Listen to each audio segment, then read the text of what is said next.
Can you give me an idea about how Black Americans define themselves?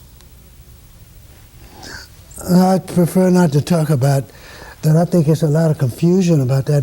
That's based on political maneuvering and has very little to do with the actual historic basis for definition. Myself, I'm interested in defining my role as an American in the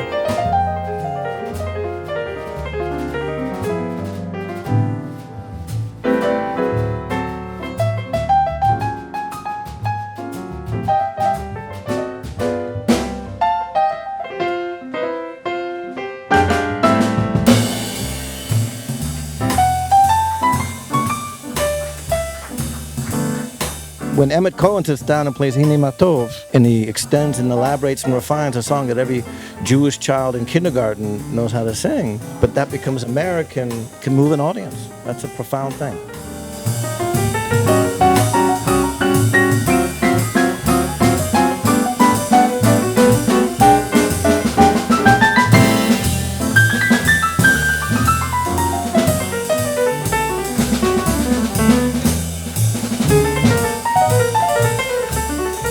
I'll speak on the Black American side. There's been a kind of a radical, neo-Marxist, post-colonial, anti-Western influence since the 60s with the radicalization of the Black American freedom movement. They've bought into, in many ways, propaganda, protocols of the Elders of Zion, and rhetoric that is just straight up anti-Semitic. The neo-Marxist post-colonial left is animated by resentments of various kind. The identitarian populist right is animated by resentments of various kinds. Today we have an America where victimization is a theme. Some people really want to claim victimhood, and that almost becomes like a badge of courage. The idea that's popular today, which is your race defines who you are. I'm Black and you're white.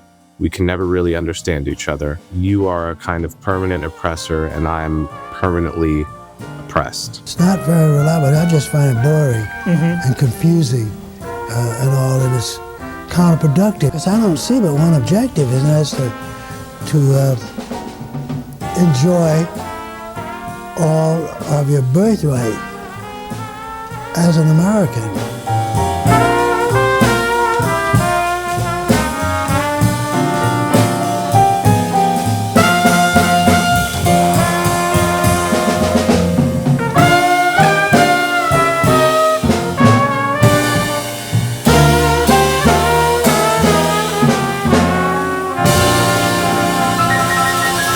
Published in 1970, The Omni-Americans was a groundbreaking book written from a Harlem apartment not far from here by Albert Murray.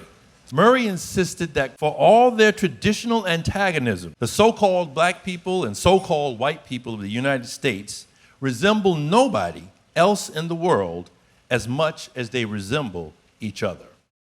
The narrative of Albert Murray and Stanley Crouch is a narrative that de-emphasizes an individual's race as a defining factor. It offers a way into this conversation about race that doesn't necessarily divide people, but gives people an opportunity to bring something to the table no matter what color they are. People talk about race as if it's real. We know that biologically that's not the case. We can get beyond racism by disavowing the concept of race itself. And people from not just the same geographic or the same ethnic or so-called racial background can share in the culture. That's the beauty and power of culture. You can become a part of it and pass it on.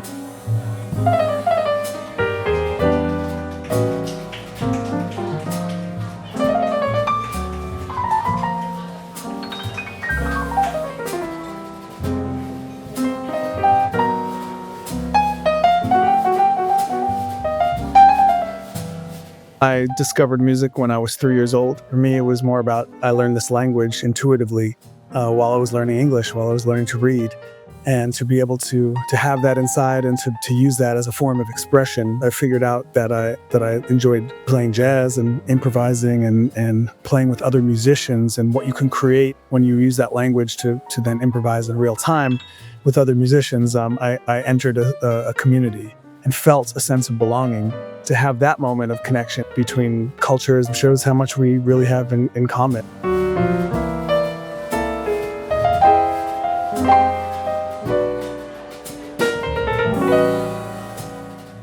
I grew up in a very musical family, and my father's a musician. It wasn't a groundbreaking thing to say I'm going to be a musician, but I was also very lazy, so I wasn't into practicing at all. And I actually didn't start to really practice until I was in high school, really. And then everybody started to play really well, and I realized I have severe deficiencies, and I had to really learn how to sit down and practice. Coleman and I, we both play brass instruments that are very, very hard to play physically. It's not an immediate thing like I can just sit down at the piano and I make a sound. It takes years to really just make a sound, and to really have the range that you need to have as a professional musician. That takes maybe 10 years of practicing alone. And I think something about that extreme challenge makes it even more addictive.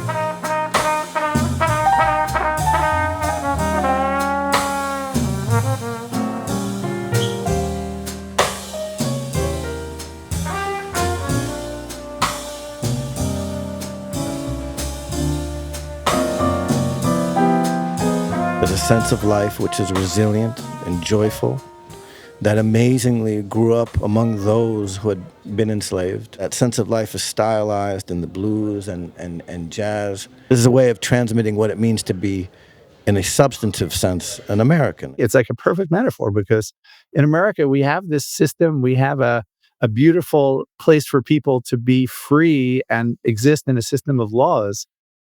And then people need to take their own responsibility. When you play with other people, you're so focused not only on your own performance, but on everybody else, making them the greatest that they can be themselves. There are very few places in human existence where you're so focused for so long on the peak performance of not only yourself, but other people.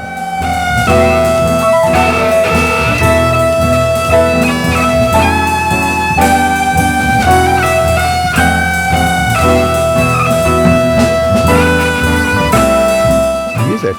If you can play, if you can display excellence, it was completely democratic. Anybody could play in the band. You could play, but you had to be able to play. No, there's no such thing as reparations in music. You got to do it yourself. If you're not prepared for the gig, if you didn't practice, it's on you, not anybody else. And that sense of responsibility that every musician learns, that attitude is something that I think if everyone in America had it, we'd be in a much better place.